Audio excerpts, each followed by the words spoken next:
पता ना काहे तो आज मन ही नहीं खेलागत। और दीदी बहन तो पता ना का करी ना, दिन भर घर में बैठा रही ना भैया जी के साथे। ये ना तन बहरी निकली बात करी। एगो हमार मरद बहन कभी वहाँ के तो घर में रहले ना चाहिए ना, जब मन तबे सुबह ही उठम आ निकल के चल जाइम आ रात होते आए। कबो ना वहाँ के शौक कल कि हाँ तनी मेहरानू भी बैठी। एगो दीदी जी के भैया जी के प्यार बाप रे बाप इतना गहरा बा के दिन भर चपकिए के बैठा रही ना जाए। पता ना आवे के चाहिए, अब सुता जाए के चाहिए।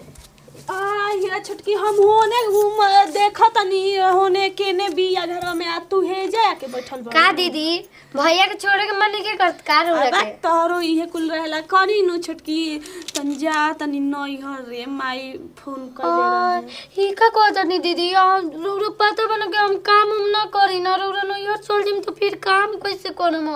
अच्छा तो वैसे ही सही के करे के पड़ी ठीक ना। तन जा तनी माई बीमार बिया कइले रहे फोने बुचिया तनिया ना ये दीदी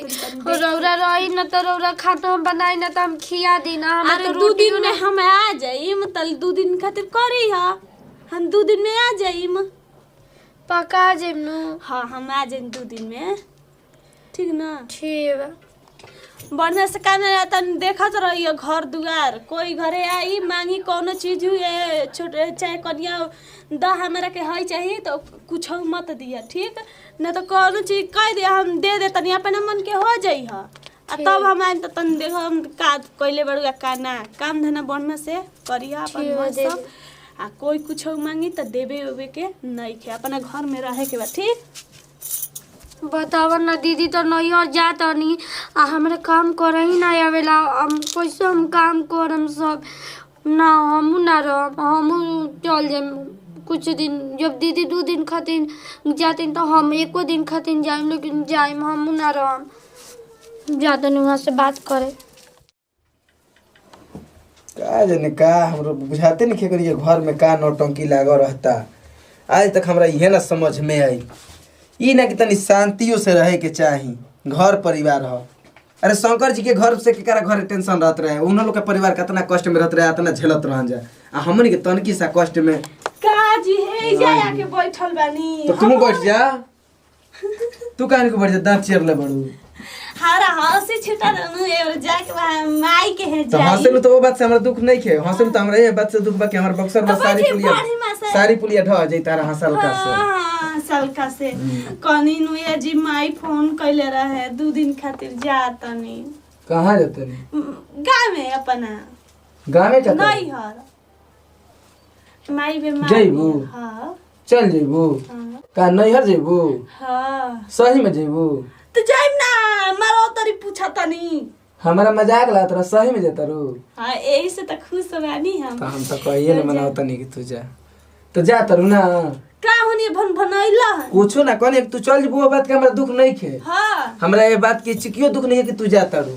माई ही अपन माई से मिल के आइबू। हां तब का ए जी हम डलिया बिनले बनी डलिया लेके जाई में एक खातिर तो डलिया बिननी है तो डलियो लेके जा दौड़ियो लेके जा से हमारा मतलब नहीं खे ठीक ना। हां कहत मैंने बेगू पहुंचवा दी बस उस धरा दी तो चली बस हमर के धरा दे हम बस धरा हां बेगवा ले ली ना तो तू निकल तू लेट करत खल तू गुस्सा चली धरा सुनो ना तो तार बुझाते तू लेट करत तू निकल हां जी लेट होता जा जा जा कौन कबई माई कोइले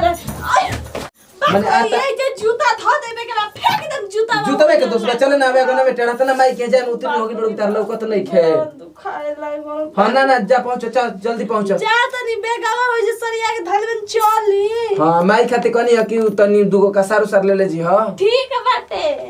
जो हम चाहते रहनी कहिए ले जो काट दिक्कत भैया ना तनी खाना बनावे के पड़ी देखो कहे के तो कह देनी कि जो लेकिन हम न जानते का दुख बा भौजी चलिए गुलिया में एकरा खाना बनावे के सहूरे नहीं खे ये जी का करत तनी का करतनी बैठल बानी औरी का करतनी आ सुनी ना का हो जोरे से एक बात कहत तनी देखी ना दीदी तो नैहर चलिए गइनी त का हो गइल चल गुली तो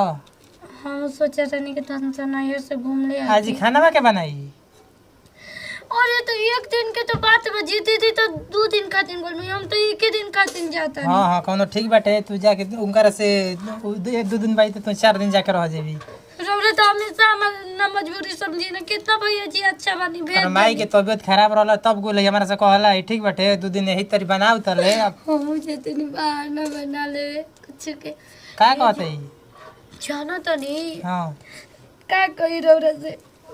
कोई का तो होला? शर्म लगत हुए का हो गइल बा रौरा में मजबूरी समझ ले मैं के समझा में काहे नहीं कि मजबूरी तर समझत का भइल बा बता आओ जी खाना बनावे के बाटे ये तो मजबूरी बाटे ना जी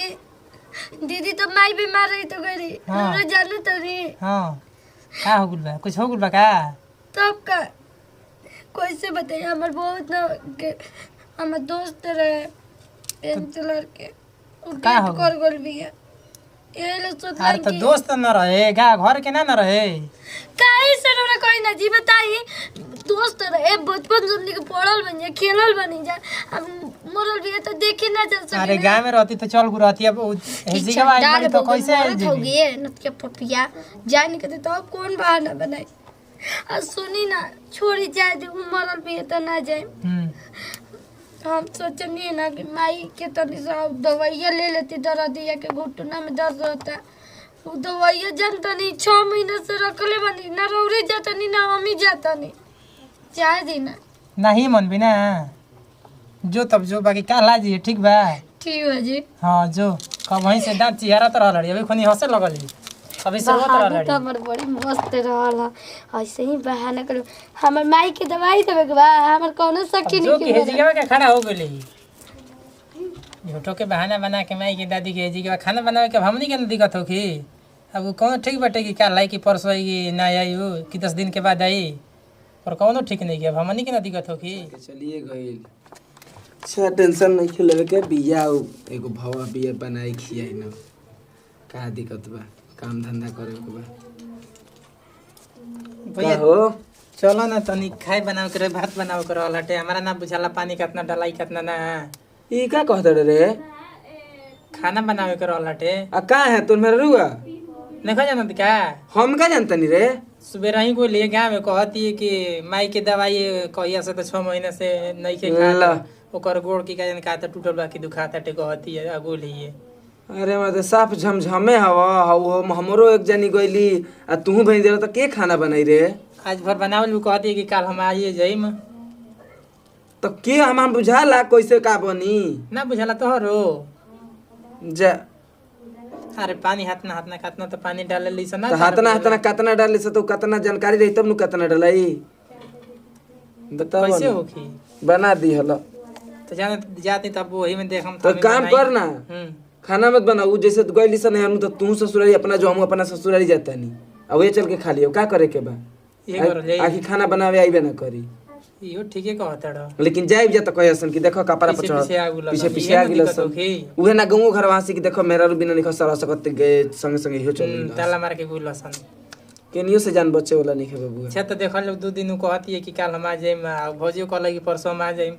तो चल देख बाल्टी बैठाओ हम्म। आ बाल्टी में पानी बना तसरा में भात बनला रे आ बाल्टी में ना बन जाए बाल्टी में अच्छा लग जाए ओहू में अच्छा लग जाए कैसहू बनाओ बनाओ कैसहू ठीक खा है बात भूख बाल्टी में लागल बैठावत है ठीक बाटे हम अभी उहे कहतन कि चलो जाए तो हमार लिए गइल तो ओकर बिया मेहर खाना उना बनाई खिया ये बताओ तू हूं भेज दिए तो सुनो ना आधा बाल्टी पानी आधा बाल्टी चाउर डाल दम तो हो जी ना काहे माने पूरा परोजन खियबो एक बाल्टी में 2 आदमी ना खादल भैया खइबो कि माने खाना में ले जाके बेचब खाए खातिर ना तो बेचो खाए खातिर एक बाल्टी खाना चाहिए मर्द का पगला कितना आधा आधा बाल्टी नासे के घरी बा नहीं के पूछा तो बताओ कितना डालाई अरे वही में बैठावा 1 गिलास चावल बैठा देबो तो खाली मर्द आधा बाल्टी चावल ढेर ना होला हाँ पानी एक कम गिलास बैठाई दाल उल में एक फेट फाट के बैठा दे ये कहीं में हाँ खिचड़ी एक गिलास चाउर 1 गिलास दाल 1 गिलास पानी बना दियो हम खा लिहनी चलो बताओ तनी कैसे खाना बना चलो बताओ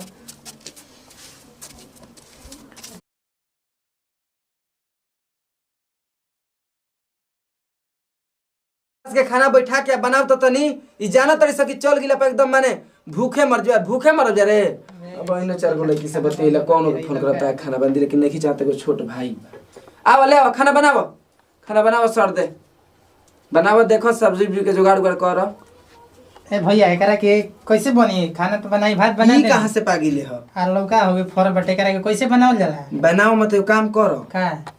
एकरा के आगी जोड़ दो हां एकरा के पका के चटनी एकर पीस दो चटनी पीस दी पका के इधर खड़े पका दे मैं तरियागी पर। हाँ हाँ पका के चटनी पीस दे छिलाला न कैसे छिलाई अब होता ना जानकारी नहीं खे काज नहीं कैसे कैसे गुदवा भगवान मेहरारू के खाना बनावे के कैसे सिखा देन हमनी के देखा तो कितना बढ़िया बाटे चमकत बाटे। नया बना हां नया ए बच्चा तरिया करे के ना खा ले काट काट के रही क करी रे की खइबे लौका न ह तकरा के भूज दी। हां एकरा के पका के चोखा बनावल जाऊ ठीक है बाटे चोखा बना दी ना। हां दाल भात चोखा हो जाई। हां एकरा के बढ़िया से तेल उल डाल के बनाई ना। हां कल हम बिया हमार लियो कि काला जीव देखा जावे कले भी एक दिन कट गेल। हां उ तो कहत रही कि 2 दिन में हम आ जी ओकर त भी कोनो गारंटी नहीं खे 2 दिन हो गेल न। गोड़ लागता अरे बना हम भू गोड़ लागता नहीं आ गुलो आ जाते हमने के बनावे देखो और तो है लौका तुर ले बन जाई छनिया पे के लौका तो हां नहीं फर रहा है ना। हां अभी करे ही तो